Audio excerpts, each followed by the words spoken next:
বিসমিল্লাহির রহমানির রহিম। আসসালামু আলাইকুম। জনতার রান্নাঘর থেকে সবাইকে জানাচ্ছি শুভেচ্ছা। আশা করি সবাই ভালো আছেন। আজকে যে রেসিপিটি করব সেটা হচ্ছে বেগুনি বানাবো। রোজাতে বেগুনি খাবো না এরকম হয় না। বেগুনি আমরা প্রায় সবাই খাই, পছন্দও করি। যাই হোক সেজন্য আমি এখানে একটা বেগুন নিয়ে নিয়েছি।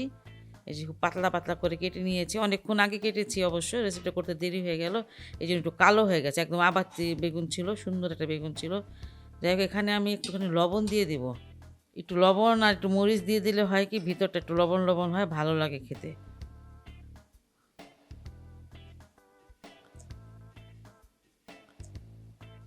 অল্প একটু গুঁড়া মরিচ দিয়ে দিচ্ছি।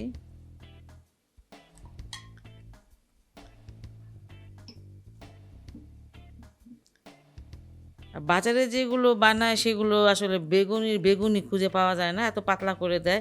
এজন্য ওনারা হয়তোবা মানে লবণ আর মরিচটা দেয় না। আমরা তো আরও ওইভাবে করব না, কারণ বেগুনি খাবো, একটু বেগুন না থাকলে ভালো লাগে না।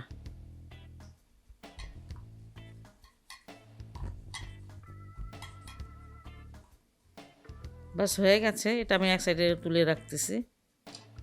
আর এখানে আমি দিয়ে দিব বেসন। এটা ছোলা ডালের বেসন 1 কাপের মতন দিলাম। স্বাদ মতো লবণ দিয়ে দিলাম। মরিচের গুঁড়োটা দিয়ে দিলাম 1/2 চামচ।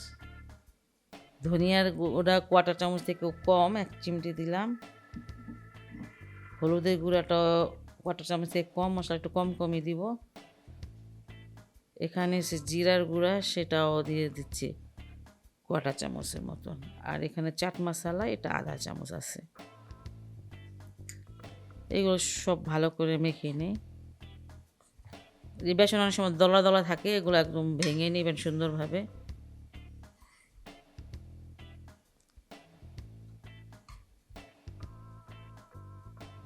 আদা রসুনের পেস্ট দিয়ে দিচ্ছি 1/2 চামচ।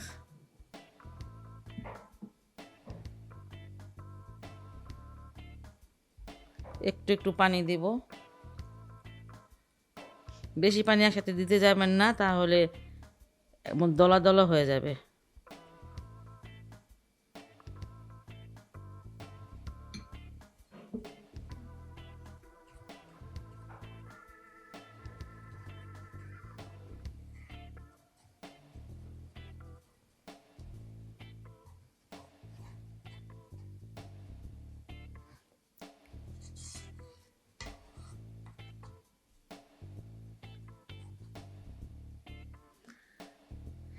এই পর্যায়ে দিয়ে দিব আমি 1/4 চামচের মতন বেকিং পাউডার।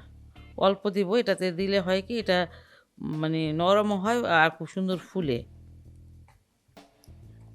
এটাও খুব ভালো করে মিশিয়ে নিচ্ছি। এই যে আপনার যেটা দিয়ে গুলতেছেন, হাত দিয়ে গুললে পরে আঙুলটা দিয়ে একটু কোট করে দেখবেন যে এটা ঠিক আছে কি না। এই দেখেন, এই চামচটা দিয়ে আমি একটু কোট করতেছি, দেখেন চামচটা আমাদের লেগে যাচ্ছে, তার মানে কি যখন বেগুনটা দিব তখন বেগুনটার মধ্যে এইভাবে লেগে যাবে। আর যদি না লাগে খুব ঘনও করবেন না, ঘন করলে কিন্তু বেগুনটা মজা হবে না, আর পাতলা করলেও মানে ভালো হয় না। এরকম করবেন, যেমন থাকবে। চামচে নিলে এই যে পড়ে যাচ্ছে, আর হাত দিয়ে করলে আঙুলটাকে একটু দেখবেন যে কোট হয় কি না। এই দেখেন, এই কোট হয়ে যাচ্ছে। আর হাত না লাগাতে চাইলে এই যে চামচটা দেখেন, এই যে ঠিক আছে, হয়ে গেল এটা আমার করা। এবার আমি ভাজতে যাব। আমি বেগুনিগুলো ভাজতে চলে আসলাম। চুলা একটা ফ্রাই প্যান দিয়েছি কিছুটা তেল। আর এবার আমি এটা ভাজতে দিচ্ছি।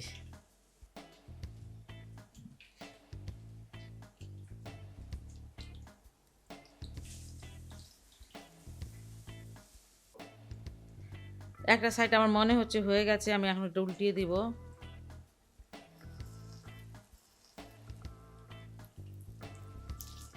এই সাইডটা আরেকটু হবে। খুব জোরে আঁচে ভাজবেন না, দেখা যাবে যে বেগুনটা ভিতরে সিদ্ধ হয় নাই। খুব ভালো একটি রেসিপি, দরকারি একটা রেসিপি। আপনাদের যদি এই রেসিপিটি ভালো লাগে তাহলে অবশ্যই ট্রাই করবেন, কারণ রোজার মাস। আর যদি ভালো লাগে তাহলে অবশ্যই অবশ্যই আমার চ্যানেলকে লাইক, কমেন্ট, সাবস্ক্রাইব করবেন। সেই পর্যন্ত সবাই ভালো থাকুন, সুস্থ থাকুন এবং নিরাপদে থাকুন। আল্লাহ হাফেজ।